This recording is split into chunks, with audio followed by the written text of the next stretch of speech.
when I think it can't get any worse, and we can't get any more news that would surprise us. Or I guess I'd say not surprise us, but just be like, I just want to break the other leg of America.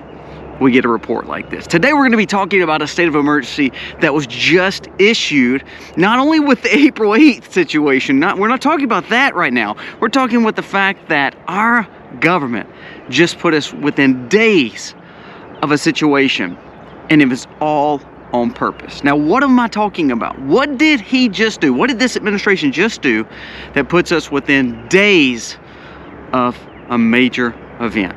This is a state of emergency. Let's jump into it. Today's video starts right now.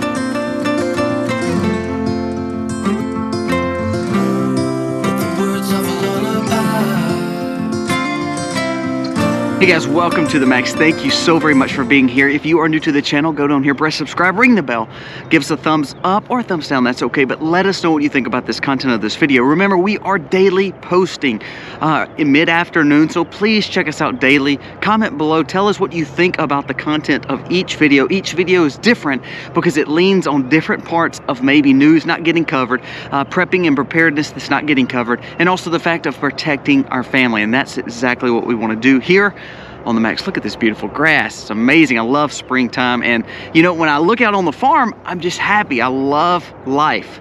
And then I hear the news and I'm just like, oh, what are we doing? What are we doing? Days left. What am I talking about today? So yesterday, your president come out and issued a statement. Now, what's that statement? It says, we are not going to refill. We're going to cancel the order to refill our strategic petroleum reserves. That shows that we are at an all-time low, especially over the last 30 to 40 years, some reports are showing, of having enough fuel for Americans. You know, it said that we have an average of 17 days left worth of fuel if something happened. Now, we are dealing with several wars. We're dealing with proxies wars. Have you heard the Navy's doing crazy building on new ships? So we are now thinking we're ramping up for a situation that nobody wants to talk about. And we are down to 17 days worth of fuel because our president said he is not going to refill the strategic oil reserve. So days left based on that. Now, there was just an earthquake over in Taiwan, no matter if it was orchestrated or if it was natural. Bottom line is, typically we send aid over to those kind of places. The whole point of strategic oil reserve was set up to protect us in case of emergency. Now, you know, Indiana just declared another state of emergency for April 8th because of the amount of people, the amount of traveling, the amount of individuals that's going to be in an area to watch this solar eclipse. I've already told you about all the stuff that could be happening around April 8th. Maybe nothing, maybe just watching. But there's a lot of people in a certain area, and if there's a lot of people in a certain area, that means there's going to be less of what is needed to fulfill the obligations of that town, city, or area. The same situation with this strategic oil reserve. If all of a sudden we have a few days left and we have a catastrophic event, hurricane, earthquake, that can happen, bad weather event, war, that is what this was set up for, to protect us. It's set strategically all over America, so it would be safe. The closest one to us, I think, is in Louisiana, but that's the one they're saying, we're just not gonna fill up. It's no big deal. We don't need it. It's too pricey. Now, if you remember, a few months ago, we talked about this. Biden had the opportunity to not drain it. The whole point of draining it was his quote-unquote reason was to lower the prices for fuel during all these Russia embargoes or tariffs that were getting put on, and the price of fuel was going up because of OPEC, supply and demand. It didn't really help. Your gas prices are steadily going up. Even Ron Klain, who was the former chief of staff for, of course, Obama's right-hand man, but not only that, Biden. And he said, gas prices are too high for Americans. They cannot sustain life with paying these kind of prices. Well, if we're draining our stockpiles of fuel and we're not replacing them because quote-unquote is too expensive, but we can spend billions of dollars to send to other countries, Republicans and Democrats, but we do not have enough money to fulfill the obligations to fill our strategic oil reserves up. So again, I go back to saying, if that is the truth, if that is what's happening, we complain about not having enough money, so then we want to tax more people. We complain about not having enough money because oil costs too much, but then we can print as much money as we need to send across the seas. Help me understand that. It's like literally breaking the other leg of Americans. Come on, people. Now, So days left, 17 days left are, of course, average. You don't know what the situation is, but they're saying you have days left of fuel if something bad were to happen. So if all of a sudden we have that event, whatever that may be, a black swan event, it causes people not to travel, and it causes the fact of the government not being able to get enough reserves of fuel to military.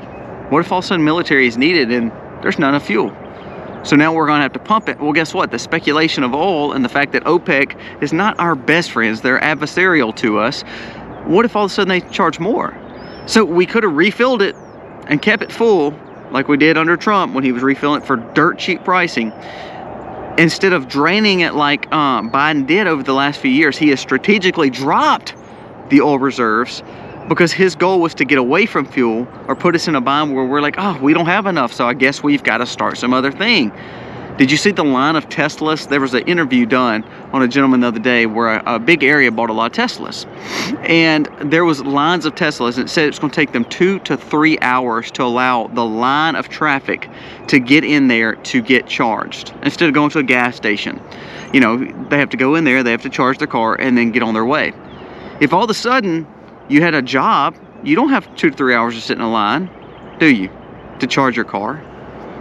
Do you get what I'm saying? It's putting you to a point where if you can't travel because of no fuel, if you can't travel because the grid's not strong enough to push all these cars that we so-called need because it saves the environment, then it's putting you in a bad spot. You should be in a state of emergency because now it's saying we're going to limit you moving.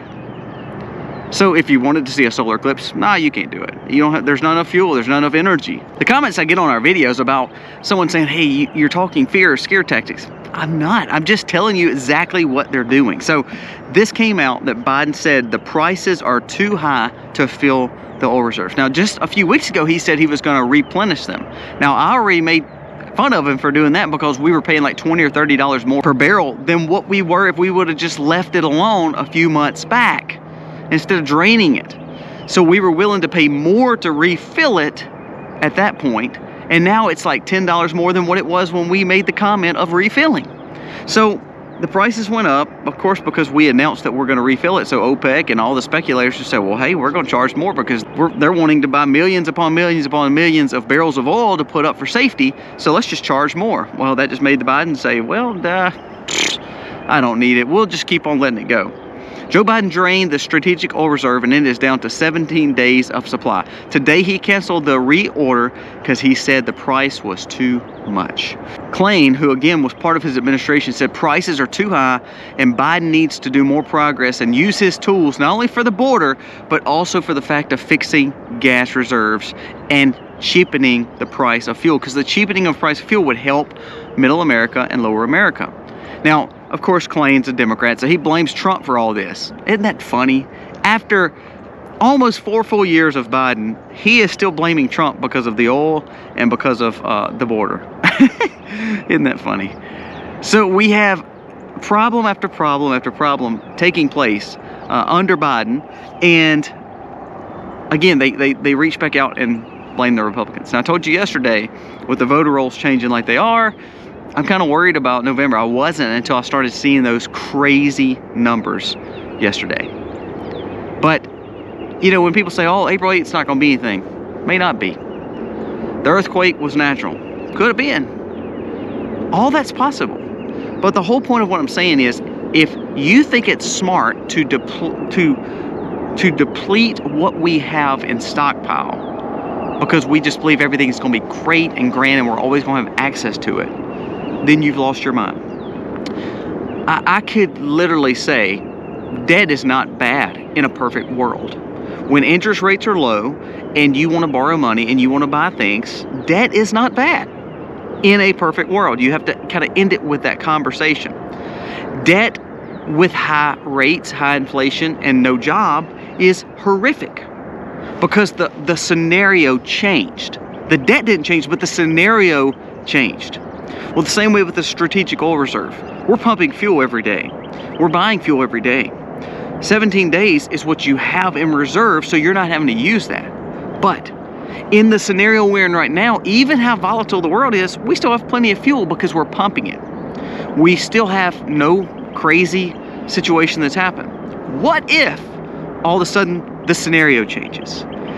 If the scenario changes and there is a catastrophic event, there is a problem, there is a situation where a war breaks out, not only just proxies like we're doing, but all of a sudden military is needed in this location across the world, the scenario of 17 days worth of fuel has now been bad. It shows that that is going to deplete quickly. It's going to show that we're going to put ourselves in a precarious situation.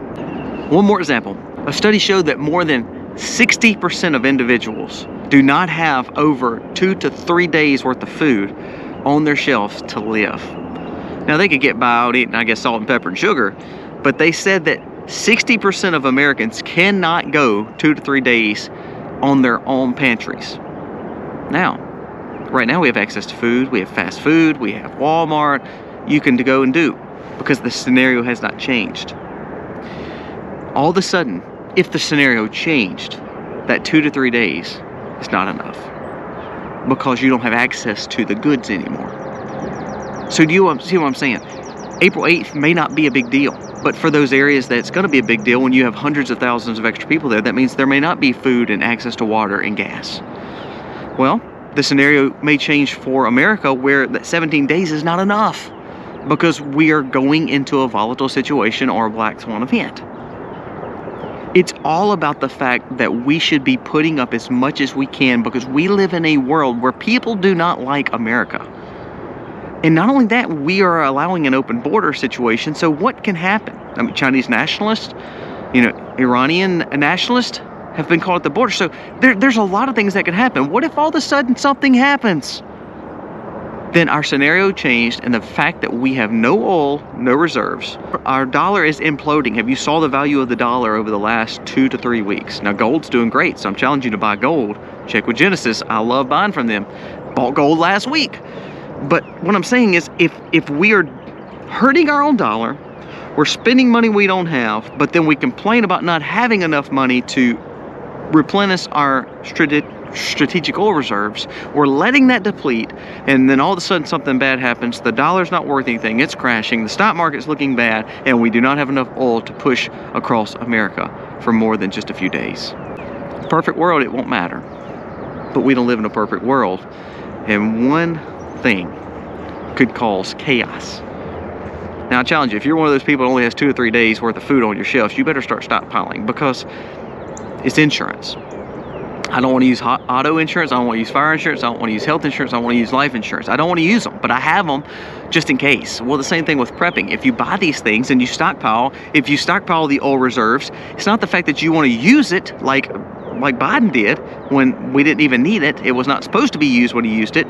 He was just trying to deplete it. But if we learn to use it when it's needed, that matters. If we never need it, then good, we have insurance just like we have any other insurance. So that's what you think of preparedness as, insurance. And as America, we should be prepared better by having way more in our strategic oil reserves, especially when we are dabbling in about 3 different wars as we speak. All right, let's wrap it up. What do you think about this video? I hope that you understand the situation we're in. We are putting ourselves, even with Democrats stating, in a very emergent situation because we depleted oil reserves. We are putting ourselves in a very bad spot. And on top of that, the fuel is not going down in price. So when we complain about it being too much, what if all of a sudden oil goes to about $100 a barrel like it has been before? Right now it's like 85. So if it goes to 100, 120, 130, well, that means the strategic oil reserves that Biden complained at $85, it's not going to get replenished. So one bad black swan event happens, we're down to 2 days worth of extra fuel. 3 days, maybe not 17 anymore. Do you see that? It's time to find smart leaders, because we do not have smart leaders. We have bought off leaders, and that's scary. Guys, let me know what you think. Remember, crazy times are always here. Let's try to focus on what is important, of course, is taking care of our family, loving our God, and trying to represent Him always. Guys, thank you so much for watching. Let me know what you think below. Comment and tell us what you think, and give us a thumbs up if you like the video. God bless. Happy Holidays, y'all. With the words of a lullaby.